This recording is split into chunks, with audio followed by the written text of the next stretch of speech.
ഒരുപാട് തവണ YouTube studio open ചെയ്ത് കഴിഞ്ഞാൽ നമ്മുടെ വ്യൂസ് സ്പാം ആകും എന്നുള്ളതാണ്. അങ്ങനെ പലരും തെറ്റിദ്ധരിച്ചിട്ടുണ്ട്.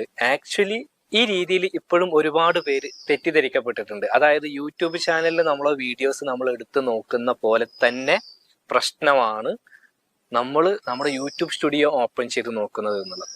ഒരുപാട് പേര് ഈ ഒരു കാര്യം റിലേറ്റഡ് ആയിട്ട് ചോദിച്ചിട്ടുണ്ടായിരുന്നു. അതായത് നമ്മൾ യൂട്യൂബ് സ്റ്റുഡിയോ ഒരുപാട് തവണ ഓപ്പൺ ചെയ്യുന്നത് നമ്മുടെ വ്യൂസ് കുറയാൻ കാരണമാകുന്നു എന്നുള്ളത്. എന്നാൽ അതല്ല, നേരെ ഓപ്പോസിറ്റ് ആണ്. നമ്മുടെ യൂട്യൂബ് സ്റ്റുഡിയോ സ്ഥിരമായിട്ട് ഓപ്പൺ ചെയ്ത് നോക്കാത്തത് കൊണ്ടാണ് നമ്മുടെ ചാനൽ റീച്ച് ആകാത്തത്. അപ്പോൾ നിങ്ങൾ ചിലരെങ്കിലും മനസ്സിലാക്കി വെച്ചിട്ടുള്ളത് സ്ഥിരമായിട്ട് യൂട്യൂബ് സ്റ്റുഡിയോ ഓപ്പൺ ചെയ്ത് നോക്കിക്കഴിഞ്ഞാൽ സ്പാം ആകുന്നുണ്ട് എന്നുള്ളതാണ്.